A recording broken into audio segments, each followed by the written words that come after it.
Why was the captain sent to prison even though he landed a broken plane with no casualties? Stay tuned to find out the bizarre twist of events that led to this.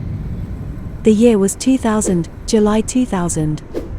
This airline was founded by a German shipping company and was a leisure airline that carried cruise passengers. The original Hapag company first became involved in the aviation industry in 1910, sponsoring Zeppelin flights. Hapag Lloyd was established in July 1972, 2 years after Hapag merged with Norddeutscher Lloyd. Hapag Lloyd Group bought a few Boeing 727s to fly its cruise passengers from Germany to the ports. It began operations on the 30th of March 1973. With the boom of the holiday charter flight market in the 1970s, it quickly adopted charter flights to popular holiday destinations in the Mediterranean Sea area and the Canary Islands. It soon became one of the biggest German charter airlines.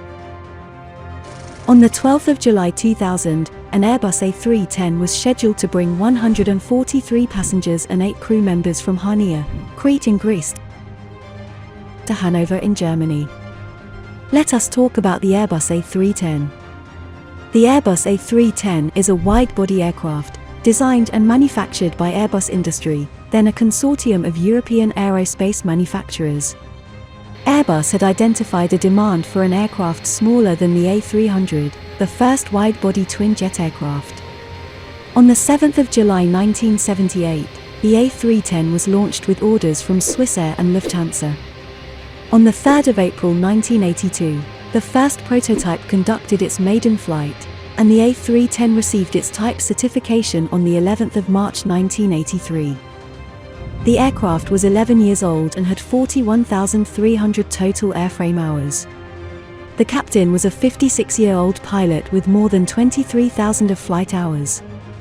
He was the most experienced pilot in the airline. The first officer was 25 years old and have a total of 2,800 flight hours. On that day, the captain was the pilot flying and the first officer was the pilot monitoring. At 10:58 local time the aircraft started its takeoff roll and 1 minute later the aircraft got airborne. Under normal conditions, once the aircraft was on a positive climb, the pilots will retract the landing gear. But in this case the wheels refused to retract. In the cockpit, the red gear unsafe lamp and yellow gear door open lamp illuminated. What happens when your computer freezes? Well, you reset it. In this case, this is exactly what the pilots did. They tried cycling the gear 4 times. The landing gear still remained down. The captain then decided to continue the flight to Germany with the gear extended as they needed to burn the extra fuel. Now with this problem they have, workload has increased for the pilots. The first officer tried to contact the airline HF radio station to get some feedback via a CARS and Stockholm radio. He was preoccupied with this task for almost 1 hour. In the meantime they kept on referring to the FMS, which is the flight management system. This computer tells the pilots about the fuel consumed and the time it takes to arrive to their destination. After consulting with the airline dispatch team, they decided to divert to Munich airport. But they left out one crucial detail. The Airbus A310 FMS computer was not designed to calculate how much fuel is needed when the landing gear is down.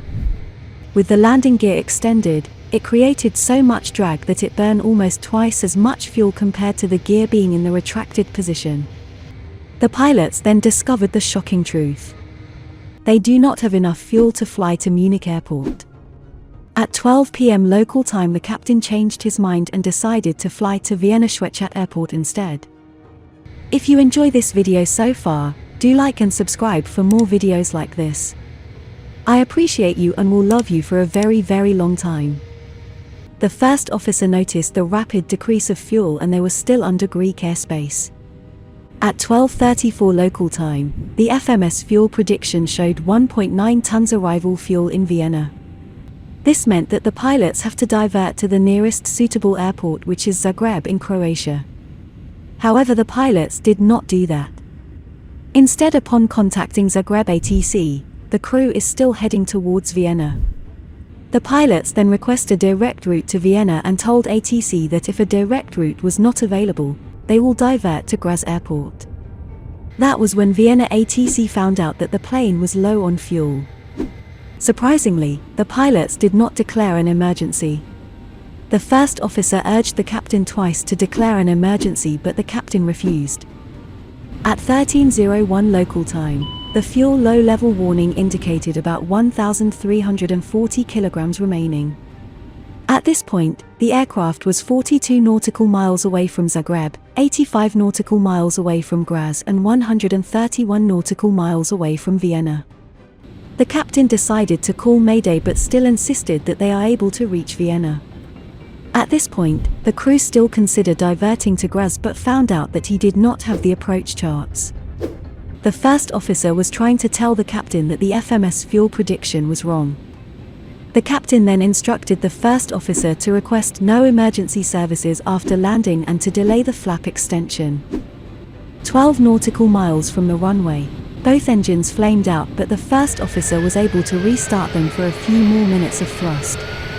Because there was no time for the final checklist, the land recovery switch was neglected. This affected the ailerons, which is needed for stability at low speeds.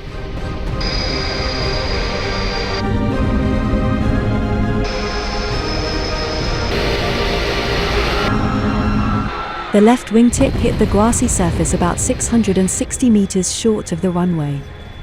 The landing gear collapses after 22 meters and the aircraft skidded on the left engine and right main landing gear. It then started turning left 90 degrees, hitting the approach lights and antennas and finally stopping near the taxiway.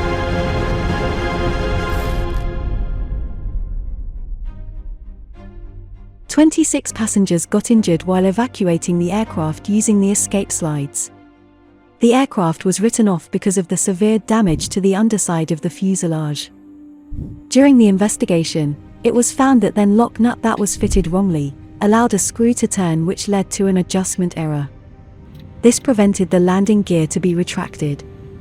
The investigators concluded that the pilots failed to comply with company regulations regarding fuel reserves. There were several human factors at play, namely the loss of situational awareness and tunnel vision. The captain relied on the wrong data in the FMS and also insisted to continue flying, instead of diverting to Zagreb Airport. The airline also failed to provide sufficient documentation for abnormal landing gear indication and inadequate review of fuel requirements. The captain decided to leave the airline 6 months after the incident.